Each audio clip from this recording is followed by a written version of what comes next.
की बड़ी खबर ही करेंगे जो कि बिहार के सासाराम से आ रही है, जहां एक बार फिर से बमबाजी होने की खबर मिली है। और बताया ये गया है कि नगर थाना इलाके में सुबह सुबह एक बार फिर से बमबाजी हुई है।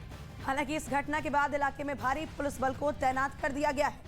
साथ ही एसएसबी के जवानों ने इलाके में फ्लैग मार्च भी किया है। तो ये बड़ी जानकारी निकलकर सामने आ रही है बिहार के सासाराम से, जहां एक बार फिर से बमबाजी की खबर मिल रही है। बताया ये गया है कि नगर थाना इलाके में सुबह सुबह बमबाजी की गई। हालांकि इस घटना के बाद इलाके में भारी पुलिस को तैनात कर दिया गया है। सासाराम में इससे पहले भी लगातार इसी तरह की हिंसक वारदात सामने आई थी और इसके बाद धारा 144 लगा दी गई थी। कई लोगों को हिरासत में लिया गया है, पूछताछ की जा रही है। लेकिन आज सुबह जब उम्मीद ये थी कि अर्धसैनिक बलों की तैनाती के बाद में कुछ शांति और बेहतर व्यवस्था यहां देखने को मिलेगी, एक बार फिर से बमबारी हुई है और अब ऐसे में लोगों की पूछताछ जांच पड़ताल तेज कर दी गई है। और बमबाजी के बाद आपको बता दें कि जवानों ने फ्लैग मार्च भी किया है और एक बार फिर से एसएसबी के जवान जो हैं उनकी तैनाती कर दी गई है। सासाराम में तनाव के बीच फिर से धमाके जैसी आवाज सुनाई दी, जिसके बाद इलाके में दहशत फैल गई। तो वहीं पुलिस प्रशासन की तरफ से फ्लैग मार्च भी किया गया।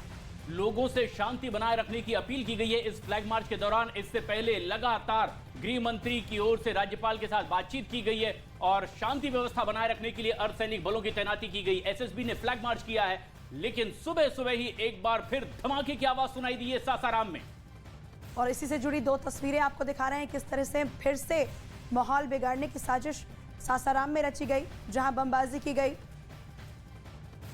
और इसी खबर पर और ज्यादा जानकारी के लिए हम रुक कर लेंगे। हमारे साथ सहयोगी चंद्रमोहन सासाराम से जुड़े हैं। चंद्रमोहन, क्या कुछ हालात वहां पर दिखाई दे रहे हैं?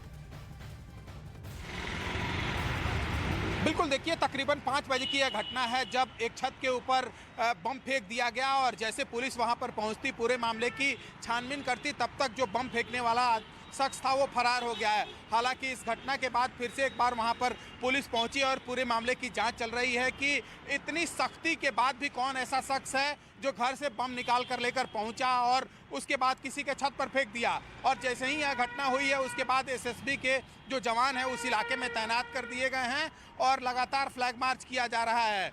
रामनवमी के बाद से जो हिंसा भड़की है उसके बाद कल दिन भर शांति सासाराम में बना रहा, लेकिन आज अहले सुबह जब ये बम फेंका गया है तो ऐसे में फिर से एक बार हिंसा की आग न भड़क जाए, इस पर नियंत्रण करने के लिए लगातार वहां पर एसएसबी के जवान और जो बिहार पुलिस के जवान हैं, बीएसएफ के जवान हैं, वो शहर में पेट्रोलिंग कर रहे हैं। लगातार फ्लैग मार्च किया जा रहा है और कोशिश ये की जा रही है कि शहर के शांति व्यवस्था जो है वो बिल्कुल कायम रहे और इसको लेकर वहाँ पर एक मीटिंग का भी आयोजन किया गया है। मीटिंग के बाद यह तय होगा कि फिर से किस रणनीति के तहत जिलाधिकारी और एसपी जो है वो आगे बढ़े ताकि एक बार फिर से हिंसा जो है वो ना भड़क जाए। और चंद्रमोहन, जो जमीनी हकीकत है वो न्यूज 18 इंडिया के दर्शकों तक आप पहुंचा रहे हैं कि किस तरह से अर्धसैनिक बलों की तैनाती की गई। बावजूद इसके आज सुबह तड़के एक बार फिर से एक बड़ा धमाका हुआ है और बिहार के कई ऐसे इलाके हैं जहां पर इस तरह से घटनाएं सामने आ रही है। लेकिन सिर्फ बिहार ही नहीं, बंगाल में भी फिर एक बार इसी तरह से घटनाएं, हिंसक वारदातें सामने आ रही है। बिहार के सासाराम में तो पश्चिम बंगाल के हुबली में एक बार फिर से पथराव और आगजनी की घटना सामने आई है। ये दो तस्वीरें आपकी टीवी स्क्रीन पर देखिए आप किस तरीके से दोनों ही जगहों पर लगभग एक जैसी घटनाएं सामने आई हैं और दोनों ही जगहों पर पैरामिलिट्री फोर्सेस और पुलिस की तैनाती की गई है।